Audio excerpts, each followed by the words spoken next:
नीट प्रश्नपत्रिका फुटप्रकरणावरून जंतर मंतरवर काँग्रेसचे ठिय्या आंदोलन, विद्यार्थ्यांवरील लाठीचार्जचा निषेध, शिक्षणमंत्री धर्मेंद्र प्रधान यांच्या राजीनाम्याची मागणी दिव्य भारत बीएसएम न्यूज नवी दिल्ली. प्रतिनिधी डॉक्टर भागवत महाले. देशभरातील लाखो विद्यार्थ्यांच्या भवितव्याशी संबंधित असलेल्या नीट प्रश्नपत्रिका फुटप्रकरणावरून राजधानी दिल्लीतील जंतर मंतर मैदानावर काँग्रेस पक्षाच्या वतीने मोठे आंदोलन करण्यात आले. अनेक विद्यार्थ्यांनी सोशल मीडियावरही सरकारविरोधात नाराजी व्यक्त करत परीक्षा प्रक्रियेत पारदर्शकता आणि विश्वासार्हता निर्माण करण्याची मागणी केली. निष्पक्ष चौकशीची मागणी. आंदोलकांनी नीट प्रश्नपत्रिका फुटप्रकरणाची सर्वोच्च न्यायालयाच्या देखरेखीखाली किंवा स्वतंत्र यंत्रणेमार्फत निष्पक्ष चौकशी करण्याची मागणी केली. दोषींवर कठोर कारवाई करून भविष्यात अशा घटना टाळण्यासाठी परीक्षा व्यवस्थेत व्यापक सुधारणा करण्याचे आवाहनही करण्यात आले. लोकशाहीतील विद्यार्थ्यांचा आवाज. देशाच्या भवितव्यासाठी शिक्षण व्यवस्था पारदर्शक, निष्पक्ष आणि विश्वासार्ह असणे अत्यंत आवश्यक असल्याचे मत आंदोलनकर्त्यांनी व्यक्त केले. विद्यार्थ्यांवर लाठीचार्ज करून त्यांचा आवाज दडपण्याचा प्रयत्न होऊ नये असे सांगत काँग्रेसने आंदोलन आणखी तीव्र करण्याचा इशारा दिला.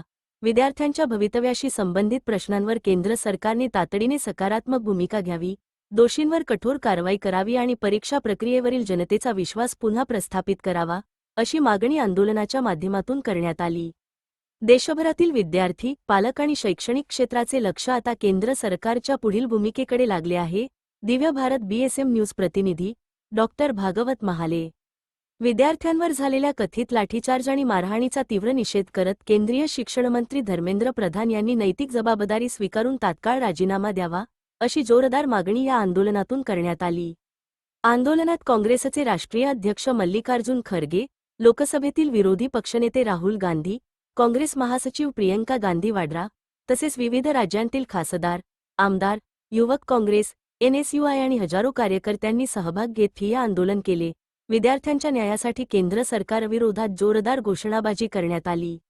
जंतर मंतर परिसरात सकाळपासूनच विद्यार्थी, पालक आणि काँग्रेसचे कार्यकर्ते मोठ्या संख्येने जमा झाले होते. आंदोलनादरम्यान अनेकांनी विद्यार्थ्यांना न्याय द्या, नीट घोटाळ्याची निष्पक्ष चौकशी करा, धर्मेंद्र प्रधान राजीनामा द्या, अशा घोषणा दिल्या. आंदोलनामुळे परिसरात मोठा पोलीस बंदोबस्त तैनात करण्यात आला होता. विद्यार्थ्यांवरील कारवाईचा निषेध. आंदोलनादरम्यान काही ठिकाणी आंदोलक आणि पोलिसांमध्ये धक्काबुक्की झाल्याचे पाहायला मिळाले. यावेळी विद्यार्थ्यांवर लाठीचार्ज झाल्याचा आणि काहींना मारहाण करण्यात आल्याचा आरोप काँग्रेसने केला. विद्यार्थ्यांच्या शांततापूर्ण आंदोलनावर अशा प्रकारची कारवाई लोकशाहीला शोभणारी नसल्याचे काँग्रेस नेत्यांनी सांगितले.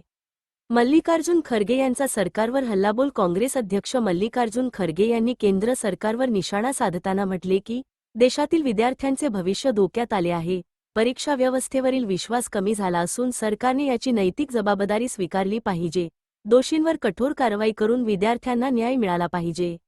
राहुल गांधी यांचे वक्तव्य. राहुल गांधी यांनी आपल्या भाषणात म्हटले की, देशातील तरुणांना रोजगार नाही, शिक्षणात पारदर्शकता नाही आणि परीक्षा व्यवस्थेत सतत घोटाळे होत आहेत.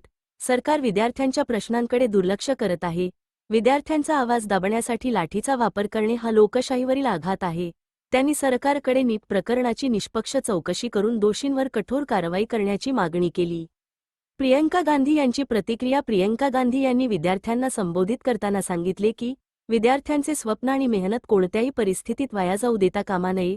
लाखो विद्यार्थ्यांचे भविष्य सुरक्षित ठेवण्यासाठी सरकारने तातडीने ठोस पावले उचलली पाहिजेत. त्यांनी विद्यार्थ्यांना न्याय मिळेपर्यंत काँग्रेस पक्ष त्यांच्या पाठीशी ठामपणे उभा राहील, असे आश्वासन दिले. शिक्षणमंत्र्यांच्या राजीनाम्याची मागणी. आंदोलनादरम्यान काँग्रेस नेत्यांनी केंद्रीय शिक्षणमंत्री धर्मेंद्र प्रधान यांच्यावर परीक्षा व्यवस्थेतील अपयशाची नैतिक जबाबदारी असल्याचा आरोप केला. त्यांनी तत्काळ राजीनामा देऊन निष्पक्ष चौकशीला सहकार्य करावे, अशी मागणी करण्यात आली.